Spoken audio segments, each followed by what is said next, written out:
So hello and welcome back, folks. This video, I'm very excited for it. Actually, this might just be one of the most important video for all of us, for all the developers we know, because chances are if you're watching this video, you are into coding or software development one way or the other. You might be working or you might just be a student right now. But most of us spend our lives learning things like Java, JavaScript, Python, right? And then what we do, we learn frameworks. We learn frameworks for JavaScript like Angular or maybe something in the backend like Node.js. It's the same thing with other languages. But when it actually comes to code, because we have coded in a file, right? But when it actually comes to create projects, we are almost clueless, right? We don't know what to do. We don't know how to start. We don't really know what kind of patterns there are, how we can structure our files, structure our server, client, etc.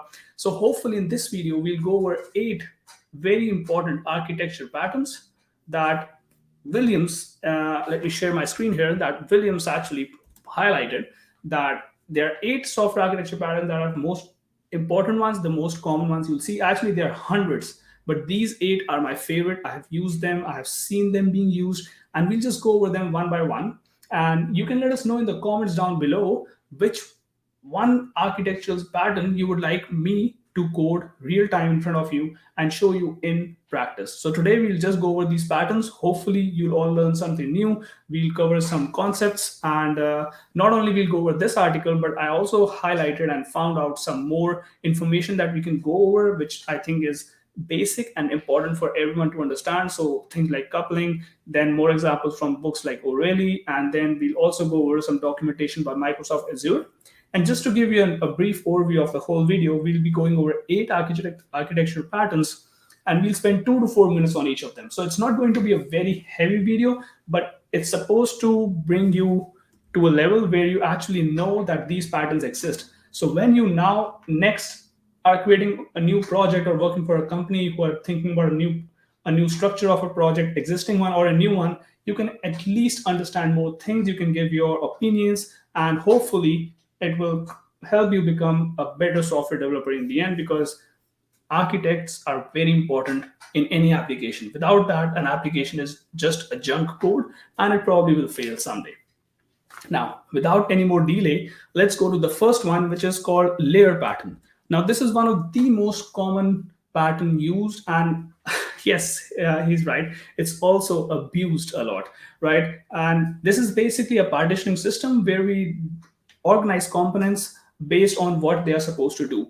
And it really is supposed to be promoting low coupling and high cohesion. So if you don't know what low coupling or high cohesion is, you can obviously Google it and learn much more about it. But let me just go over the basics. So cohesion basically means to what degree of the elements or module or classes belong to each other, right? So we want very high cohesion. That's what we always aim, because we want code that is similar. For example, the API code should be all together. The business logic should be all together.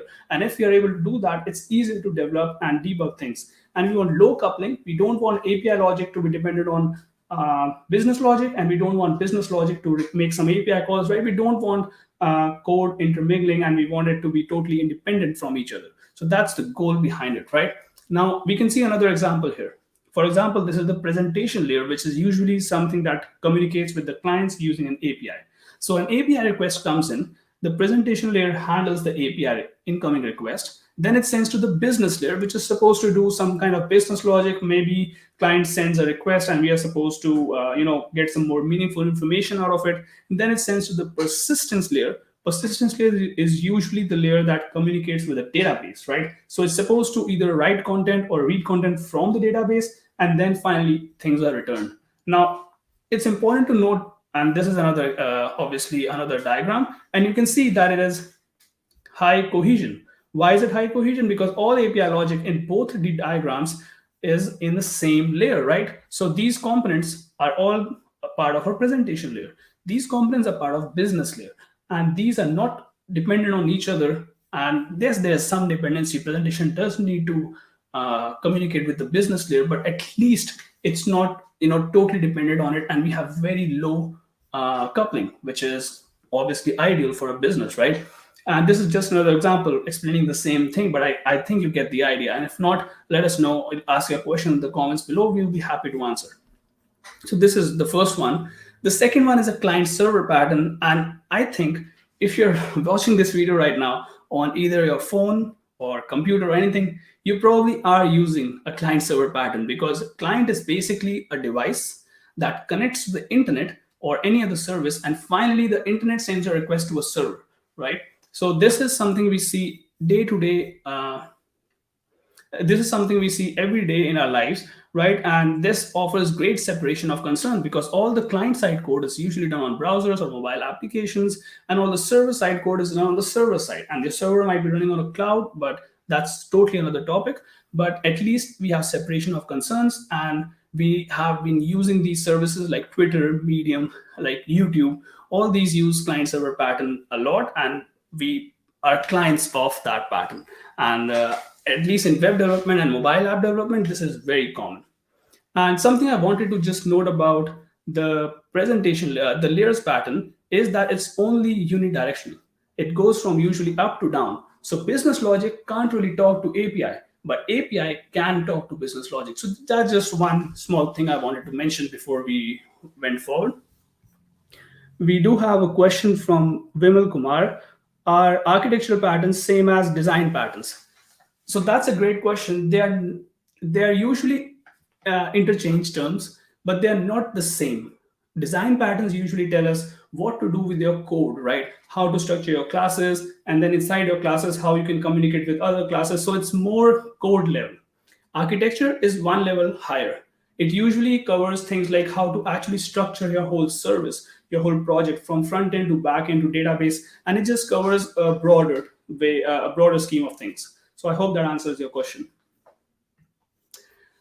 Moving forward to the pipe and filter pattern, again, this is one of the most common ones, but only for doing transformation, and that's why data transformation, I mean, and that's why it's mostly used where data analysis or data science is required, right? For example, you might have a service, and then this service is every service here is a filter. So that's important to note. So all these blocks are filters, and all these communication lines are pipes. That's just how this pattern is known, right? And data analysis and transformation would happen from job service, so it will do one thing. They're all responsible to do a single transformation. Maybe so. This one is responsible for removing bad data. This one is responsible of calculating the score, then normalizing the score. The second last one is responsible for creating a CSV, and the last one is responsible to save it in the database, probably, right? So it's very useful, and it's highly used again for data analysis and data transformation. Each filter does a single transformation, but the only drawback is that it can be difficult if filters are part of different systems or different backgrounds, right? So let's imagine if this removing bad data was a part of a different server altogether. So now you need to communicate with that server and wait for the response. So that's the only drawback, but again, it's widely used. And I just wanted to go over another example. For example, here we have a message queuing system. This is by Microsoft Azure, and a component, and each component sorry, is kind of a filter, right? For example, here's an incoming message. It comes through a queue, and then we do some filtering on the message. Again, it moves forward, so this is a pipe. And then here we might want to transform the message a little more. In the third level, we finally get the fully transformed message. So it's just a way to show, and this actually is a great article. We can also add the link to this down in the description below. And it's actually by, again, Microsoft Azure. And they also show in terms of code. Now, I don't want to go over it because each pattern can actually take a whole video, right? So I won't spend more than 2 to 4 minutes as promised on each pattern. But I just wanted to go over all of these. And the next one we can go to, so it just says the same thing that I said, that filter reads data, transforms it, returns it, and pipe basically connects one filter to the next one. So that's great. Now we have SOA pattern, and I would have to say that this is the most common one in terms of how your backend is structured. This is very common, and it basically helps us. It basically means we have different, let's say, how can I say that, microservices, right? We might have different microservices, and all of them are communicating with protocols like XML. Now it's more common to use HTTP, but I'm struggling because even Microsoft Azure says that it's an overused term that means different things to different people. So no one really has a clear idea of what this structure or what this pattern means, right? Today we have architecture, and in our architecture we have decomposed our monolithic service into several small services which communicate through, as I said, things like HTTP, right? So you can think of them as sub-services or like microservices, and they all help each other communicate. But the main great thing behind this one is that it is usually asynchronous, and usually they're not dependent on each other, right? So we want, first of all, different services, and then each service today can run in a Docker container. Each service might be using different dependencies, and we don't want to throw everything under the same let's say orchestration, right? We want different dependencies for each service. And for example, here we can see there's a web UI. The web UI might use multiple services, and in the end, they will communicate to a database. But we will get back to SOA later when we talk about shared data pattern. I think it would make more sense. So if you're not clear with what SOA patterns or service oriented architecture pattern means, don't worry about it. It was confusing for me as well, and we will go over this more again when we go to a shared data pattern. Now, the next one is pub sub pattern. And I would say this is my favorite because I used to work for a company that had devices, devices in your home, like a thermostat or a light bulb switch, or things like that, or a water leak detector. So I used to work there, and we use a pub sub pattern because it's very important. Here in the publisher subscribe pattern, we have an event bus. You can assume event bus is this green line. And then we have a publisher which publishes messages, right, or events that some subscribers wants to listen to. Let me show you another example for this. So here a publisher can send a message, right? And then that message can be sent to multiple subscribers. So this is also a possibility, right? Now, the idea behind this is that, let's say you had a thermostat or you had a humidity sensor like that detects water leaks in your house. So we have two ways to communicate. Number one is that you can actually request every second, every millisecond to that humidity sensor, to that water leak detector. Hey, is there a leak? Hey, is there a leak? And you can do that every second. But imagine there might not be a leak for next 30 days. And if we send a request every second, we send millions of requests just to go to waste because there's no event, right? Nothing is happening. We are just requesting again and again. So that's when things like pub sub came into the picture. Because what this does is this helps the water leak sensor to say, hey, don't request unnecessarily. Whenever there's a water leak, I will send you an event and I'll tell you. So just subscribe to me, just subscribe to my events. And whenever I say, hey, there's a water leak, everyone who was subscribed to me will get a notification that, hey, in room 4, in apartment 403, there's a water leak, right? So this is a great pattern. And the only problem with this one is that event bus is usually a bottleneck. So if let's say there's a water leak in a whole building with thousands of apartments, that becomes a problem because there's only one layer of event bus that needs to service all of them and send to subscribers. But basically the efficiency of the system depends on the screen line, the event bus. So that's the only problem. And also very important thing to note that if you're using a pub sub pattern, alarm system can't really talk to humidity sensor directly. They will have to wait for the event to occur. So it's the communication pattern is unidirectional. Only the publishers, in this case these devices, can send a message or an event to the subscribers. It doesn't work the other way around. You can tweak things, but really it's not supposed to work the other way around. So let us know down below if, again, as I said in the beginning, so if you're joining right now, you can choose one pattern in the comment down below, and that one pattern in the next video will actually code in front of you and show you in practice, not just theoretical talking. We'll also code it in front of you. So that's the goal. So let us know which one you prefer. So the next one is shared data pattern, right? Now, shared data pattern, as I said, this one will actually bring up the concepts we learned with SOA. Because here what's happening is, in the SOA pattern, we learned that things can be divided into microservices. So each microservice can be responsible of doing something small, right? For example, imagine that this is a small microservice, which is just responsible for searching. This one for registration and this one for data update. Now, obviously, we can see these are microservices. That's why I said that SOA and shared data pattern will come together. Now, the difference here is, or the interesting thing here is, that the dotted line just needs to read the data, and the solid line needs to write data, right? So, what advantage does this offer to us? Well, here, first of all, we have a common data source. So, all these microservices have the power to communicate with the database. So, that's an important thing to note. And because all of these are totally independent from each other, because someone searching on a website is different than registration on your website, and someone who's already registered can update his or her data. So that's also a totally independent service, right? And you can give read or write access to each and every service differently. For example, you can say the search service should never update or create or delete anything in my database. So just give that service a read access. So you can manage those permissions very well, right? And I love this about this pattern. You can manage permission about registration. Hey, that registration is only supposed to either read data when they are registered and only supposed to write data, right? And you can also say, hey, registration service should only write data. It should not even update, it should not read, because we are just creating a new account. And you can just play around with the services based on your implementation or your application. But the goal behind it is that it is using two patterns together. First of all, we have shared data because every service can communicate with the database. And then we have multiple services. Therefore, we can also say that it's similar to SOA, which we learned is software oriented architecture, in which we can have multiple microservices. Now, enough about that. Let's go to P2P.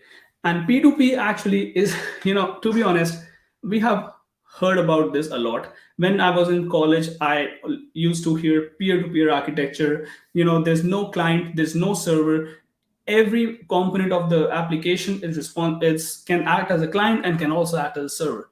For example, this is kind of a usual diagram we see, right? That this computer is a peer, and this can act as a server to others and as a client to someone else. Now, there are some great things about this, but there are also some complications.